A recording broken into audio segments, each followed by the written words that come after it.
So, okay, I will speak now to guys that have been doing this for a long time, okay?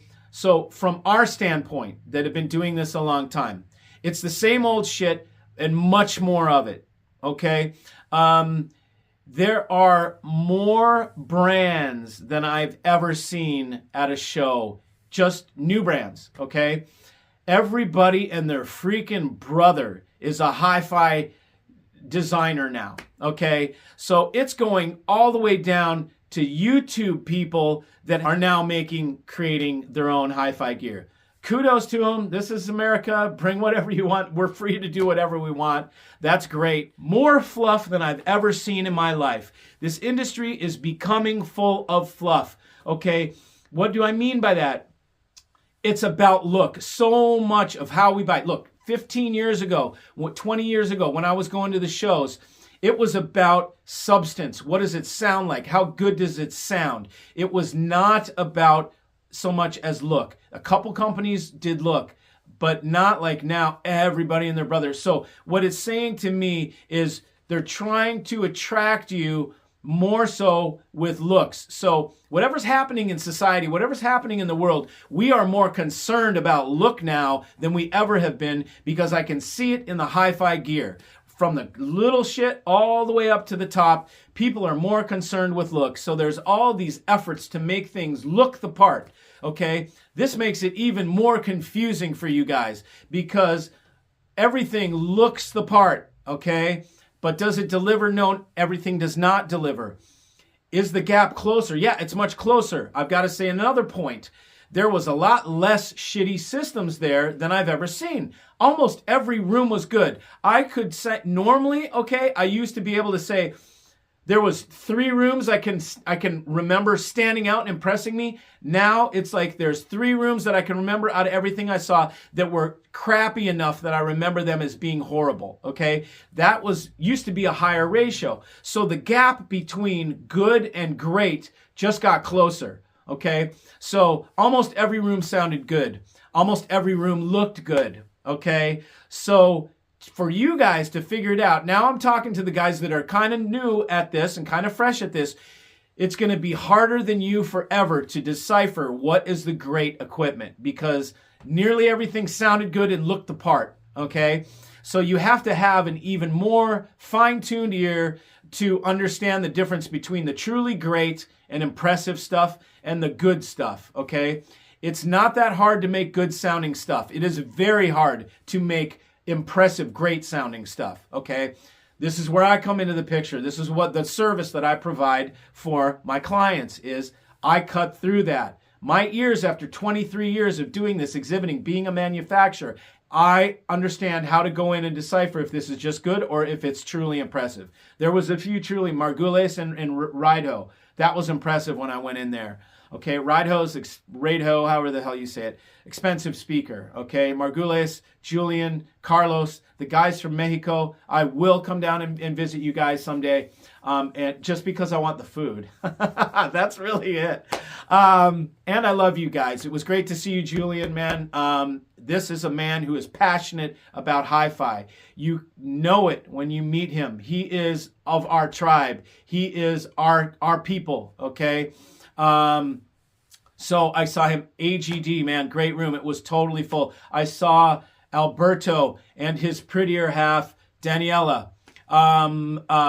These two are great, man. I love these people. It's like sweet and sour. We got salty and we've got sweet. So they're such a great couple. They balance each other so well. I love these two. I love to hang out with them. I love to have dinners with them. We laugh. We have a great time.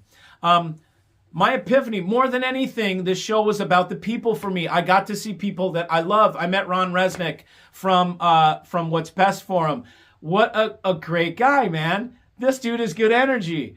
We met each other. We've never met. We had a hug. It was like, man, we recognize each other.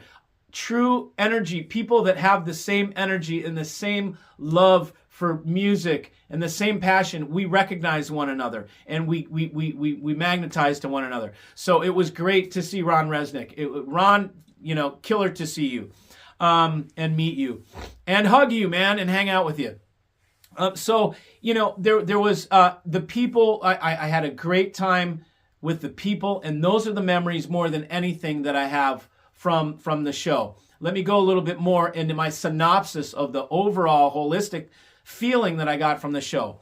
I feel that our industry is in the throes of a death gasp. Okay, how do I know this? First of all, because of how many people were there, exhibitors, versus the attendees. There was a decent show of attendees, but this, in my opinion, was not a busy show. I've seen much busier, okay? Friday and Sunday, there was, you don't know how many rooms I went into when there was 0 people in there, okay?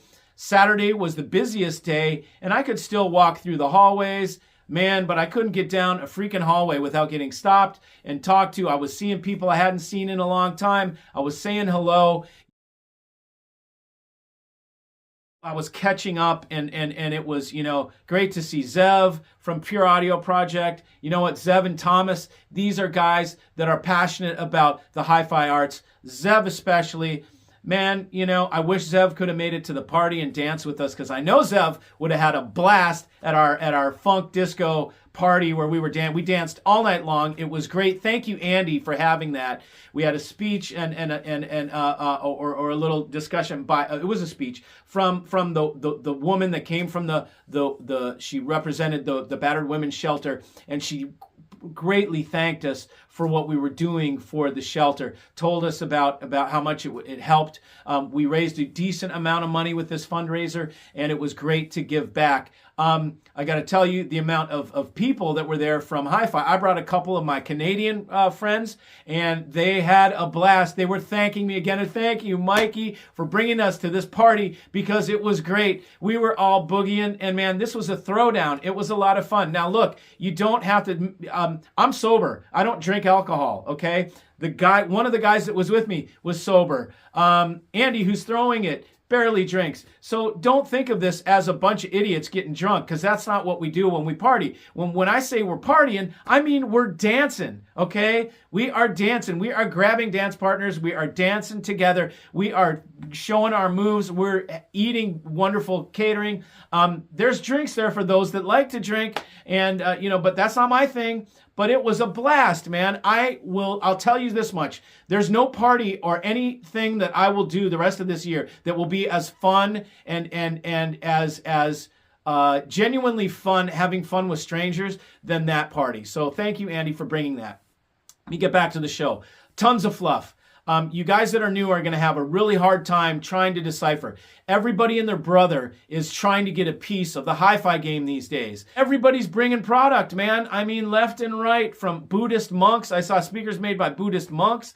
What the heck do they care about profiting from selling stuff? I don't really know how Buddhist monk and selling a product go together, but there was a Buddhist monk speaker there, and it sounded pretty good, but it was $150,000, which brings me to another point for this show. There were more $150,000 speakers than I've ever seen at any show, ever, okay? What does this tell me? Well, let me expand on that. It used to be you'd go to a show, $150,000 speaker was holy shit. Did you see the $150,000 speaker? That was the thing, like holy crap, it was $100,000. You'd go and see Focal Grande Utopias, these massive, just giant things that were bigger than the obelisk at wherever. I don't know wherever the hell that shit is. The big monuments, right? They look like huge monumental things, right? And it was the talk, man, and they were, now those things, man, regular floor standers, my height, not even that wide, are $100,000. We saw Piega, which sounded terrific, $120,000. Come on, man, give me a break, okay?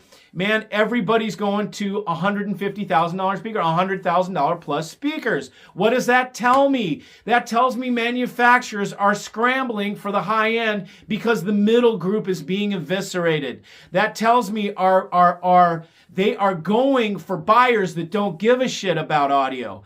Many people that buy at the very ultra high end don't care about audio. They are people that buy everything at 10 times standard, okay? That's because they buy everything in their life like that. Their watch, their pen, their clothes, their house, their freaking glasses that they drink their orange juice out of are $50 a piece. Okay, that's just how they buy because they have the means. So when they buy hi-fi, they're going to go for bespoke level hi-fi or just expensive hi-fi. Many of it could be, discussed whether it's bespoke level or not. So they're making a run for the wealthy, okay? And they're not caring about the middle, and then the other side is going to the bottom, and the middle's being eviscerated, almost like society. It just goes along with everything that's happening in the world. So what's happening? That's a survival move, okay? It's a survival move to go for the ultra high end with your product, making $365,000 speakers, making $500,000 speakers. If you go higher than that, it's just, man, you better deliver the goods. I want this industry to have integrity.